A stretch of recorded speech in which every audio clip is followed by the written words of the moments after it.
ប្រាសាទនាងខ្មៅមានទីតាំងស្ថិតនៅក្នុងវត្តបុរាណនិវេសហៅវត្តប្រាសាទនាងខ្មៅនៅខាងលិចព្រះវិហារចំខ្លងទ្វារវត្តទិសបច្ចឹមនៅភូមិចាឃុំរវៀងស្រុកសំរោងខេត្តតាកែវជិះតាមផ្លូវជាដេក2ចម្ងាយប្រមាណ52គីឡូម៉ែត្រពីភាគខាងត្បូងក្រុងភ្នំពេញ27គីឡូម៉ែត្រពីទីរួមខេត្តតាកែវនិង3គីឡូម៉ែត្រពីភ្នំជីសូរប្រវត្តិសិលាចារឹកចំពោះអ្នកស្ថាបនានិងការបរិច្ឆេទនៃការសាងសង់ប្រាសាទនេះពុំត្រូវបានបង្ហាញដោយសិលាចារឹកណាមួយទេប៉ុន្តែគេបានរកឃើញមានសិលាចារឹកចំនួន4នៅក្បែរនិងនៅលើស៊ុមទ្វាររបស់ប្រាសាទនេះសិលាចារឹកទាំងនេះត្រូវបានចុះបញ្ជីដោយលោកសេដេសរួមមានការ35ការ36ការ37និងការ756សិលាចារឹកការ37ជាសិលាចារឹកដែលបានបង្ហាញដោយលោកអៃម៉ូនីយេនិងលោកសាសង់គីយេថាអៃម៉ូនីយេបានរកឃើញនៅកំណរឥដ្ឋនៅភាគខាងត្បូងប្រាំងខាងត្បូងហើយពួកគេបានជឿជាក់ថា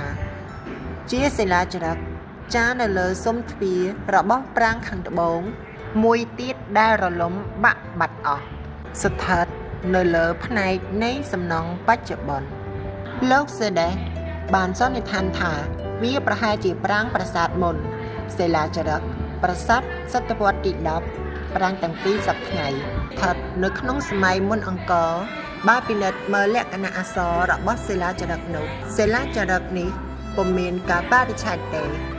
តែតាមលក្ខណៈអក្សរវាប្រហែលស្ថិតក្នុងសម័យមុនអង្គរសរសេរជាភាសាខ្មែរមាន10បន្ទាត់ស្ថានភាពសិលាចារឹកនោះមានសភាពសក្រិចរើស្ទើរទាំងស្រុងដោយ2បន្ទាត់ខាងលើរលំបាត់អស់ហើយ8បន្ទាត់ខាងក្រោមនៅមានសល់អក្សរខ្លះលោកសេដេសបានធ្វើការសិក្សានិងបកប្រែសិលាចារឹកនោះហើយបង្ហាញថាអត្ថន័យនៃអត្ថបទនេះគឺចង់និយាយអំពីបញ្ជីឈ្មោះអ្នកបម្រើដីធ្វើនិងបន្តចុងក្រោយនិយាយអំពីការធ្វើដង្វាយដល់ព្រះយមសិលាចារឹកការចុច756សរសេរនៅលើថ្មថ្លើមអណ្ដើកមួយផ្ទាំងមានកម្ពស់75សង់ទីម៉ែត្រនិងផ្ទៃ48សង់ទីម៉ែត្រមានអក្សរចំនួន11បន្ទាត់ដោយ6បន្ទាត់ខាងលើជាភាសាសំស្ក្រឹតនិង5បន្ទាត់ខាងក្រោមជាភាសាខ្មែរនិយាយអំពីការធ្វើអំណោយដល់ទេពមួយឬសេវលឹងឈ្មោះបុក្ករៈរេស្វរៈដោយបុគ្គលម្នាក់ឈ្មោះមហានុក្រឹតវិខយាតរវាងចន្លោះឆ្នាំ678គ្រិស្តសករាជនិង687គ្រិស្តសករាជសិលាចារឹកការ36ចារជាភាសាសំស្ក្រឹតមាន5បន្ទាត់ដែលបានបង្ហាញម្ដងដោយលោកអៃម៉ូនីញេនិងលោកឡាសង់គីយេនិងបានសិក្សាបកប្រែជាថ្មីដោយលោកសេដេសមានចារនៅលើស៊ុមទ្វារខាងជើងរបស់ប្រាង្គខាងជើងនៃប្រាសាទនាងខ្មៅសិលាចារឹកនេះពុំមានកៅបច្ឆេទទេតែលោកសេដេសគិតថាវាត្រូវបានចារក្នុងពាក់កណ្ដាលសតវត្សទី9ប្រហែលដោយបុគ្គលម្នាក់ឈ្មោះវាសុទេវៈក្នុងការស្ថាបនាបដិមាមួយសម្រាប់ប្រាសាទនេះហើយប្រហែលឧទ្ទិសដល់ព្រះវិស្ណុនិងលក្ស្មីសិលាចារឹកចុងក្រោយគឺការ35ដែលត្រូវបានចារនៅលើស៊ុមទ្វារខាងត្បូងរបស់ប្រាង្គខាងត្បូងមាន10បន្ទាត់5ស្លោកជាភាសាសំស្ក្រឹតនិយាយអំពីការឧទ្ទិសដល់ព្រះវិស្ណុដែលមាននាមថាលោកនាថដែលមានទម្រង់ជាវិស្ណុត្រៃវិក្រាមក្នុងរាជ្យព្រះបាទជ័យវរ្ម័នទី4ដែលព្រះអង្គបានឡើងសោយរាជ្យនៅកម្ពុជាក្នុងឆ្នាំ928គ្រិស្តសករាជតាមរយៈសិលាចារឹកទាំងនេះនិងគំនូរលើជញ្ជាំងរបស់ប្រាង្គទាំងពីរសបញ្ជាក់ឲ្យឃើញថាប្រាសាទដែលមានប្រាង្គពីររបស់ប្រាសាទថ្វាយនិងគោរពដល់ព្រះវិស្ណុតែតាមរយៈសិលាចារឹកការ37និងការ756បង្ហាញអំពីការគោរពដល់ព្រះសិវៈហ ហើយសិលាចារឹកមួយក្នុងចំណោមទាំងពីរនេះត្រូវបានចារនៅលើស៊ុមទ្វារមួយរបស់ប្រាង្គប្រាសាទចាស់មួយដែលបានរលំបាក់អស់ទៅហើយមួយផ្ទាំងទៀតចារនៅលើថ្មមួយផ្ទាំងដែលមិនមានជាប់ពាក់ព័ន្ធនឹងប្រាង្គទាំងពីរដែលនៅមានសពថ្ងៃនេះទេចំណុចនេះយើងអាចធ្វើសេចក្តីសន្និដ្ឋានបានមួយថាមុនការស្ថាបនាប្រាង្គទាំងពីរនេះគឺប្រហែលជាមានប្រាង្គប្រាសាទចាស់មួយរួចទៅហើយតែក្រោយមកដោយសារប្រាង្គប្រាសាទចាស់នោះបានបាក់រលំអស់ទើបចំណេរក្រោយមកមានព្រះរាជាឬមន្ត្រីធំផ្សេងអាចមិនមែនព្រះបាទជ័យវរ្ម័នទី4ព្រោះមានសិលាចារឹកមុនគឺការ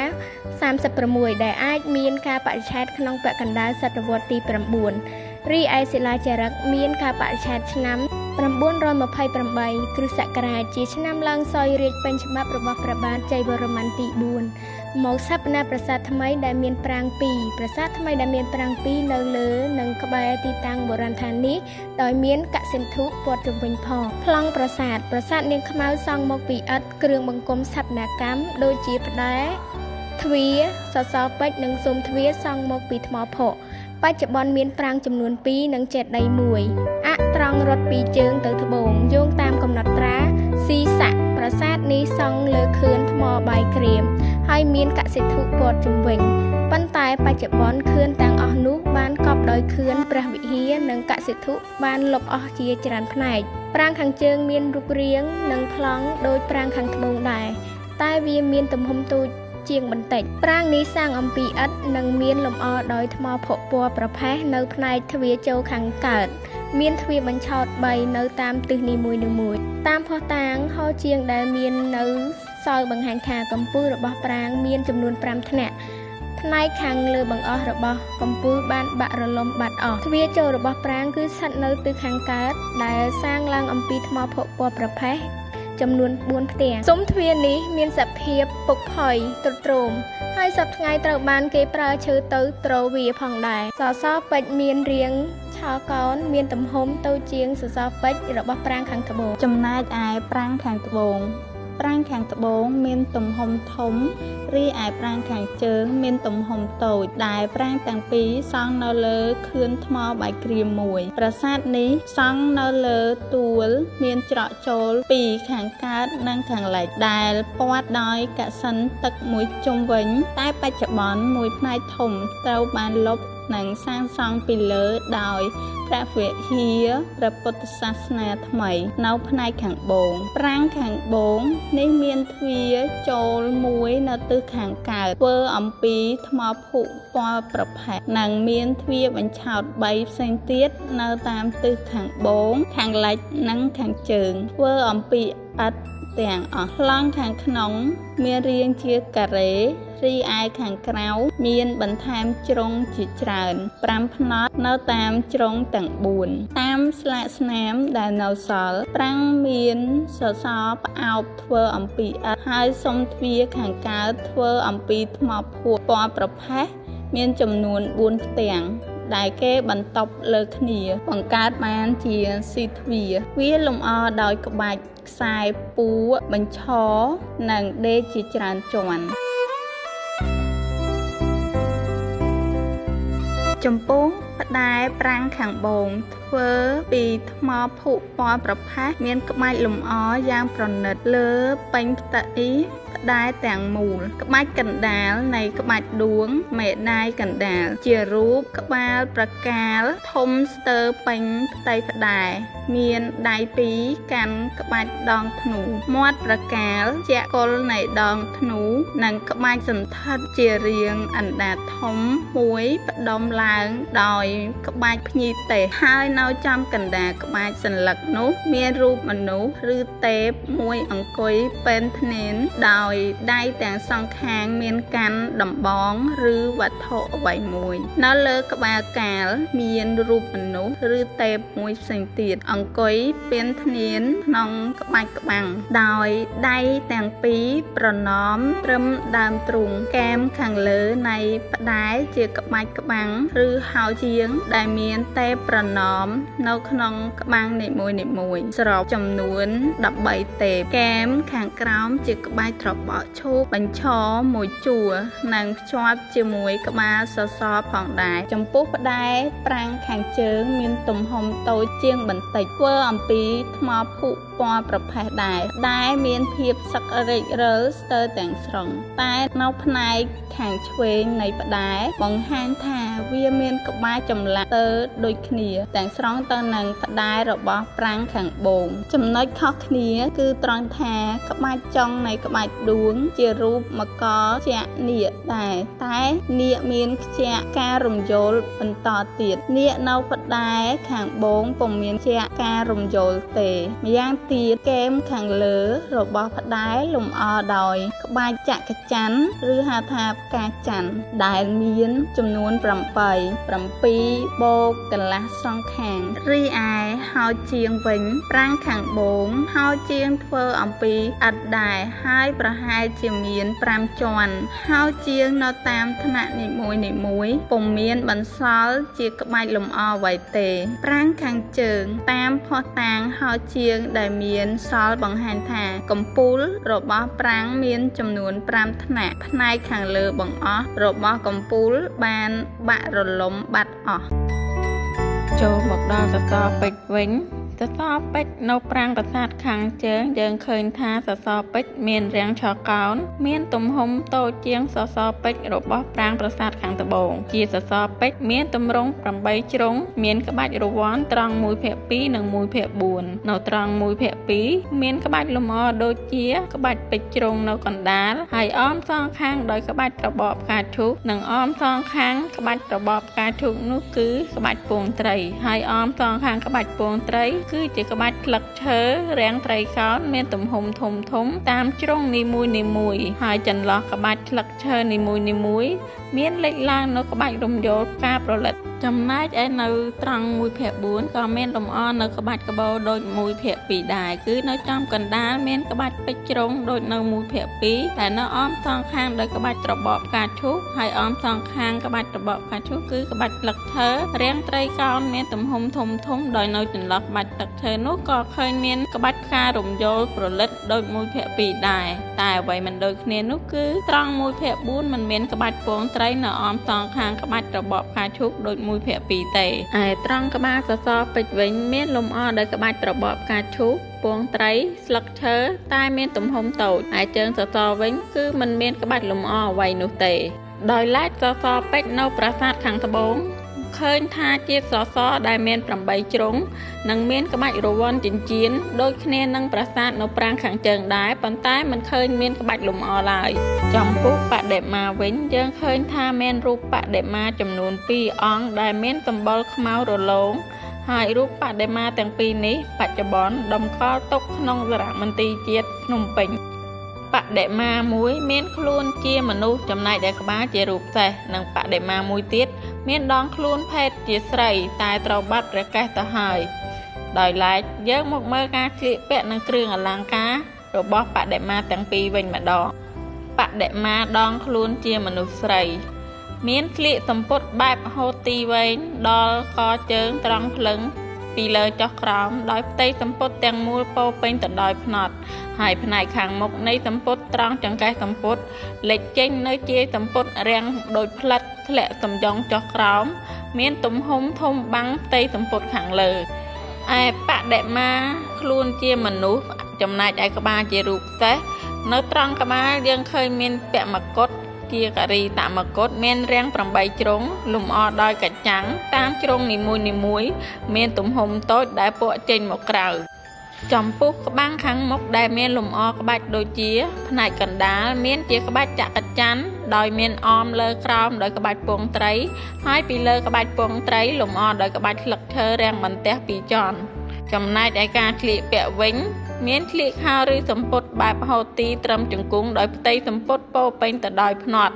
នៅឯត្រង់ផ្លូវខាងឆ្វេងមានថ្នាក់សំពត់ប្រឌិតហើយនៅចំផ្នែកកណ្ដាលមានធ្លាក់នៅជាយសំពត់រាងកន្ទុយត្រីត្រួតគ្នា2ជាន់ហើយឯខាងលើផ្នែកកណ្ដាលមានជាយសំពត់រាងដូចផ្លិតបញ្ឈរឡើងទៅលើមានទំហំតូចចំពោះរឿងទេវកថាដែលតក ទៅនឹងប្រាសាទនាងខ្មៅនេះផងដែរបើយោងតាមឯកសារនិងរូបភាពចាស់ៗដែលថតដោយជនជាតិបារាំងបង្ហាញថានៅលើជញ្ជាំងខាងក្នុងរបស់ប្រាសាទទាំងពីរគឺមានគំនូរផាត់ពណ៌បង្ហាញពីរូបព្រះវិស្ណុនិងនាងលក្ខស្មីនៅប្រាំងខាងត្បូងមានគំនូរលើជញ្ជាំងខាងត្បូងជារូបតួអង្គធំមួយឈើមានដៃពីរដែលដៃខាងស្ដាំលើកឡើងក្នុងកាយវិការទ្រអ្វីមួយនិងអមដោយតួអង្គតូចៗពីរទៀតនៅសងខាងរូបនេះប្រហែលតកតើនឹងរឿងគ្រឹស្ណៈត្រើភ្នំគោវរធនៈជញ្ជាំងខាងលិចជារូបព្រះវិស្ណុដែល8និងអមដោយតួអង្គតូចៗជាច្រើននិងអមសងខាងជញ្ជាំងខាងជើងជាគំនូរព្រះវិស្ណុមានដៃ4កាន់កិច្ចឋានៈភ័ណ្ឌផ្សេងៗមានកាយវិការក្នុងទម្រង់ដើរឬគឺអាចជារឿងតាក់ទងនឹងការសម្ដី3ជំហានវិស្ណុត្រីវិក្រាមមួយវិញទៀតទេវកថាតាក់ទងនឹងប្រាសាទនាងខ្មៅនេះផ្អែកលើគំនូរតាមជញ្ជាំងប្រាសាទគឺទេវកថារឿងវាមណៈដែលជាអវតារទី5របស់ព្រះវិស្ណុដែលមកជាមនុស្សទឿឬហៅថាព្រាហ្មណ៍ទឿ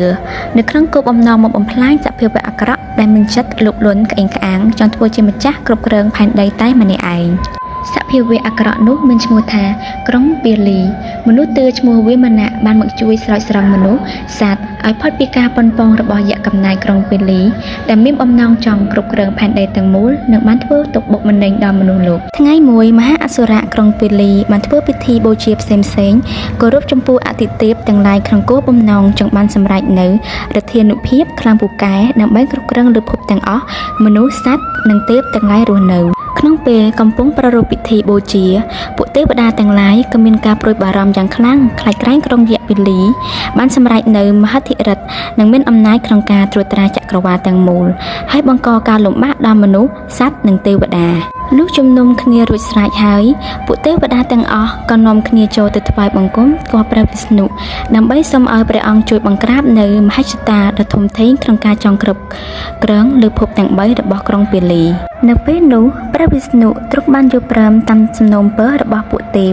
ព្រះអង្គក៏បានបែងភាគមកចាប់កំណើតជាព្រាហ្មណ៍ម្នាក់ដែលមានរូបរាងកន្ទឿមានឈ្មោះថាវាមណៈដែលព្រាហ្មណ៍ទឿបានធ្វើដំណើរទៅកាន់កន្លែងប្រារព្ធពិធីបូជារបស់ក្រុងពាលីក្នុងសភាពជាអ្នកសុំទានតាមប្រពៃណីរបស់អ្នកបួសក្នុងសាសនាព្រាហ្មណ៍នៅពេលបានឃើញព្រាហ្មណ៍ទឿវាមណៈដែលមានក្នុងដៃកាន់កំសៀវពូជនិងឆាប់ដើរចូលមកកាន់មណ្ឌលពិធីប្រារព្ធបូជានៃមហាយក្សក្រុងពាលី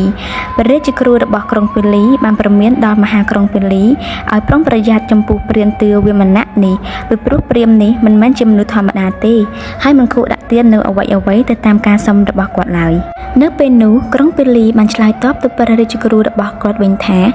ក្នុងពេលបំពេញពិធីបូជាយ៉ាងដូចនេះត្រូវតែបំពេញនៅការធ្វើទានគ្រប់បែបយ៉ាងដើម្បីជាសក្ខីភាពបង្ហាញពីអំពើល្អចំពោះទេពទាំងឡាយដែលខ្លួនកំពុងតែគោរពបូជាបើពុំដូច្នោះទេនាំឲ្យការបូជានោះមិនអាចទទួលបានផលសម្រេចឡើយពេលនោះក្រុងពាលីបានសួរទៅព្រាហ្មណ៍វាមណៈថាតើមើកនេះចង់សុំអ្វីពីខ្លួន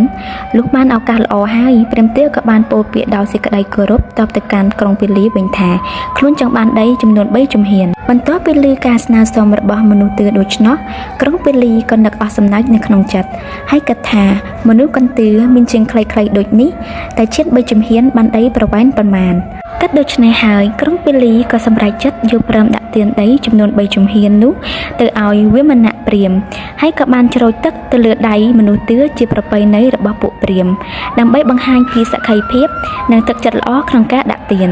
លុះបានទទួលការអនុញ្ញាតពីក្រុងពាលីហើយព្រាហ្មណ៍ទឿក៏បាននិមិត្តកាយជាព្រះវិស្ណុយ៉ាងធំរួចក៏ចាប់ផ្ដើមបោះជំហានដើរឈានយកដីតាមការយល់ព្រមដាក់ទានរបស់មហាអសុរៈក្រុងពាលី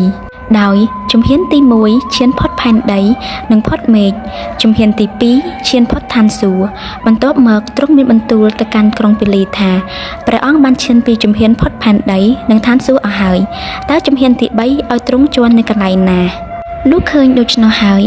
ក្រុងពាលីក៏បានយកនៅកំហុសរបស់ខ្លួនដែលមានមហិច្ឆតាហួសហេតុចង់គ្រប់គ្រងលើពិភពទាំង3ហើយក៏បានស្នើសុំឲ្យព្រះវិស្ណុយកព្រះបាទជន់លើក្បាលរបស់ខ្លួនចុះប៉ុន្តែ